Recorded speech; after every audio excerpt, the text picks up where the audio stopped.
Bueno, me toca hablar de ajedrez, matemática y peronismo. Voy por la parte más fácil, que es el peronismo.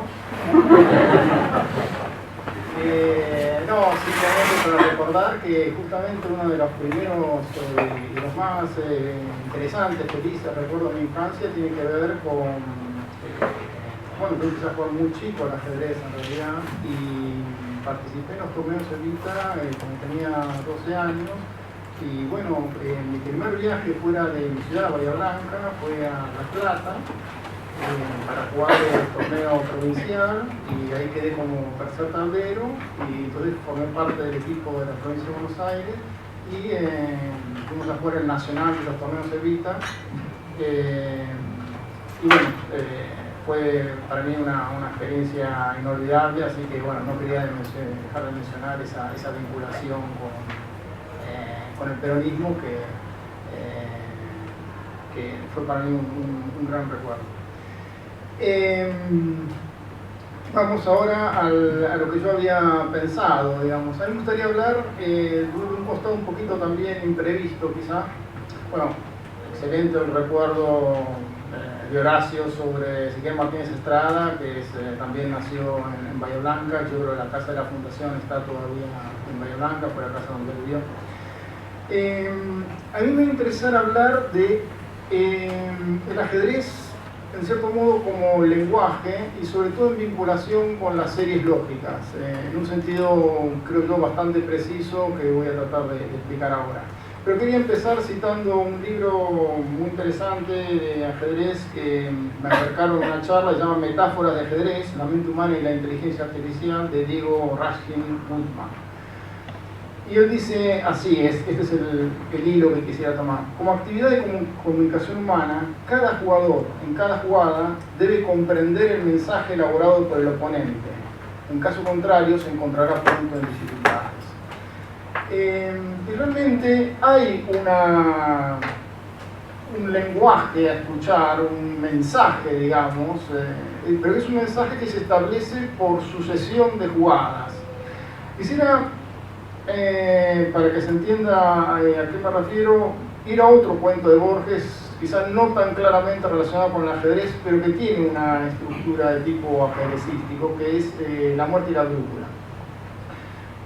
Ustedes recuerdan que en La muerte y la brújula hay una primera muerte de un rabino, un delegado de un congreso talmúdico, y el detective paralelo de la investigación sospecha que esa muerte puede estar relacionada con algún elemento religioso y se pone a la búsqueda de las vinculaciones religiosas, ¿no? Ahí aparece una letra asociada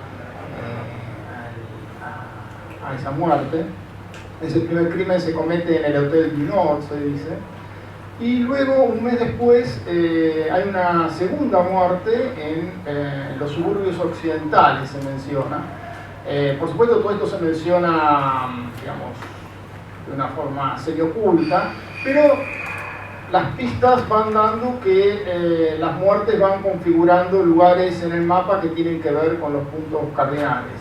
Efectivamente, en un momento de la investigación, la policía recibe un mensaje anónimo que dice que las tres primeras muertes forman los vértices de un triángulo equilátero y místico y que, bueno, ya no habrá más muertes. Pero el detective paralelo, digamos, el detective del orden ficcional, infiere que esas tres muertes señalan un cuarto punto en el sur y acude allí al cuarto mes para encontrarse que resolvió el caso intelectualmente, pero que a la vez la cuarta víctima es él mismo, ¿no? O sea, va al encuentro de su propia muerte. Entonces hay un momento muy interesante en que la serie, tal como está desplegada, se ve bajo los ojos del rival de Lanford, que es el que, digamos, diagramó las pistas, las señales como un laberinto para atraer hacia allí al detective.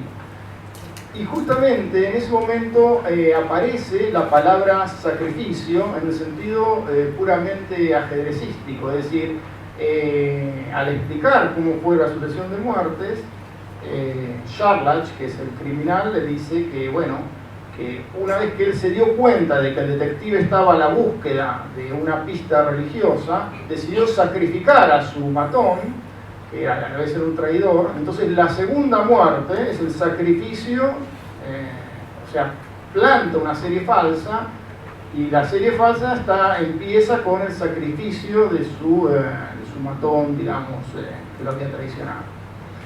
Y todavía en la tercera muerte, que es una muerte ficticia, es él el que finge, digamos, que lo han matado. De manera que ahí está, me parece, el corazón de esta cuestión de lo que son las jugadas muchas veces en el ajedrez. O sea, el significado oculto que tienen que tener las jugadas en el ajedrez.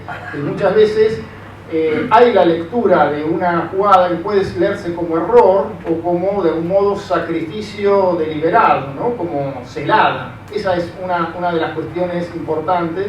Entonces hay que descifrar el verdadero sentido de la sucesión.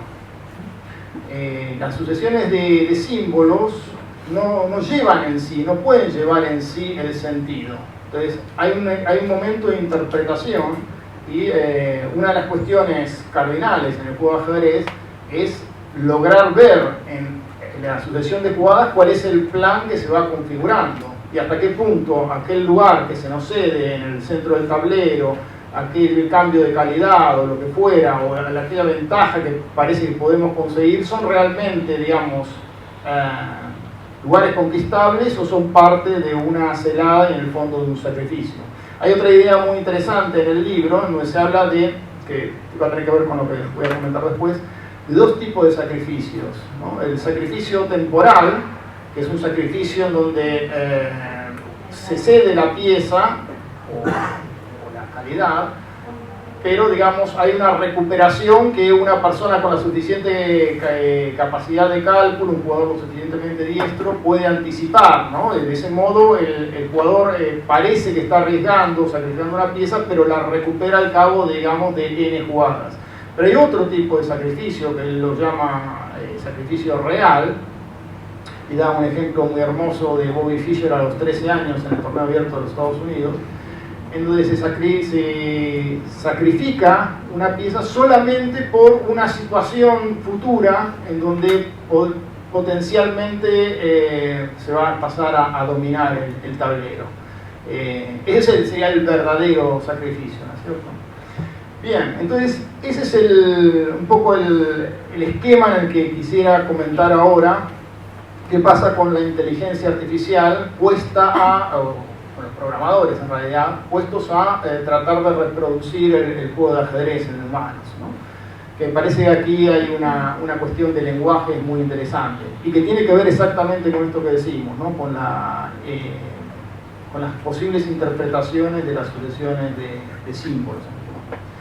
Bien, los programas en general, el fundamento de todos los programas de ajedrez tienen que ver con un árbol de búsqueda, un árbol que va de un modo simulando lo que hace el razonamiento, ¿no? Que procede por casos y por bifurcaciones sucesivas, y una función de evaluación, es decir, búsqueda de posibles continuaciones y evaluación, digamos, de tipo de cuál es la posición ventajosa en cada uno de esos momentos, ¿no? Esos son los dos elementos principales.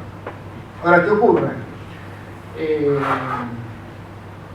Hay una imposibilidad técnica temporal, creo yo, ¿no? Porque de hecho hemos visto los tremendos avances de las computadoras, de cálculo en cuanto al árbol de búsqueda. Es decir, como hay muchas ramificaciones posibles de jugadas, entonces si uno quiere bajar en el árbol en todas las posibles bifurcaciones, se convierte en un problema, para los que saben de computación, de tipo altamente exponencial, ¿no es cierto? Entonces eso insume una cantidad de tiempo de las máquinas que es muy difícil todavía de desarrollar, ¿no? Desde el punto de vista técnico. Es decir, el problema estaría resuelto, medianamente resuelto, si uno tiene una capacidad ilimitada de cálculo.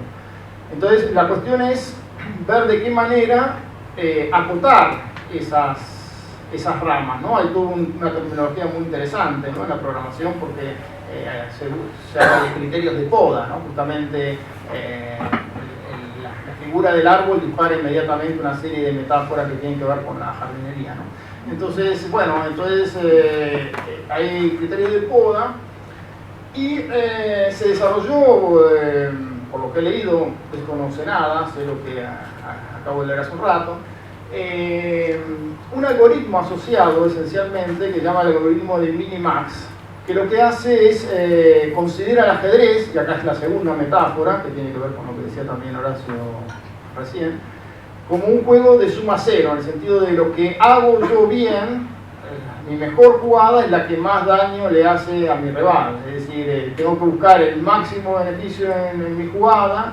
y digamos, lograr que el rival esté en la peor situación posible, ¿no? O sea, un juego de tipo de maximizar mi posición para minimizar las posibilidades de movimiento del rival.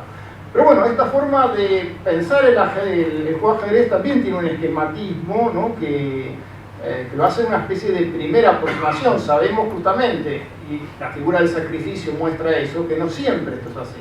A veces justamente el jugador sacrifica y temporalmente parece que está en una posición inferior para luego, en muchas jugadas más adelante, pasar a dominar.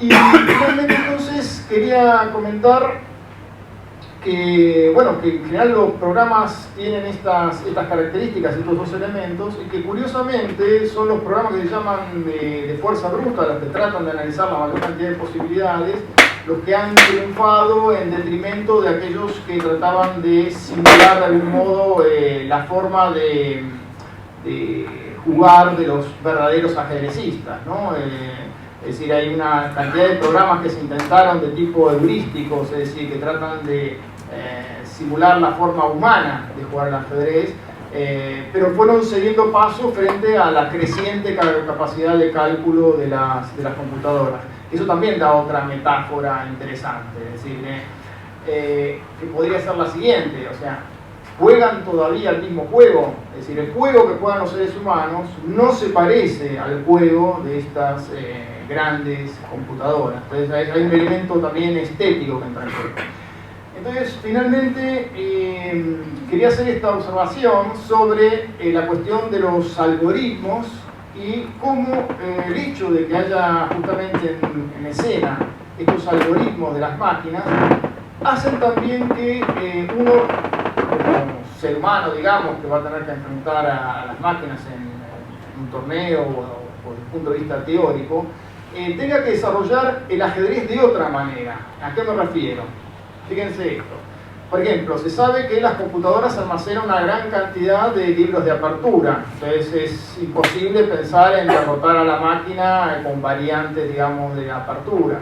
Y también que a partir de cierto momento en que las piezas, que quedan suficientemente pocas piezas en el tablero, es decir, las situaciones de finales, están totalmente resueltas por la gran base de datos que hay, porque ese sí es un problema más fácilmente resoluble, ¿no? Para la capacidad de cálculo actual de las computadoras.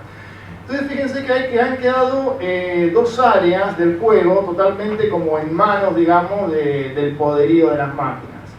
Y lo que queda en el medio, que es la chance, la posibilidad, es lograr complicar a las máquinas justamente en el terreno de la zona de poda. Es decir, la zona de poda, ¿qué significa? Que la máquina juega o indaga cierta cantidad de combinaciones hasta cierto nivel. Entonces, esa es una primera lección para jugar, me parece, con estas computadoras, que hay que tender hacia las posiciones semiabiertas, digamos, donde todas las piezas tienen todavía muchas posibilidades en juego, y rehuir todas las situaciones de intercambio de piezas que lleven directamente al final. Primera consideración que hago. Y la segunda cuestión tiene que ver con esta situación del planteo del algoritmo de Minimax. En general lo que analiza es un planteo en el que las blancas juegan la mejor jugada y las negras también. O sea, para minimizar la búsqueda, para cortar la búsqueda, se considera que tanto blancas como negras van a hacer siempre la mejor movida. Y justamente también esta es una, si uno sabe de antemano que esto va a ser así, entonces puede inclinarse a buscar, en vez de la mejor movida, la segunda mejor movida, o variantes que justamente no aparezcan frente a la máquina como mejor movida, o variantes que permitieron dar un rodeo para cambiar la situación.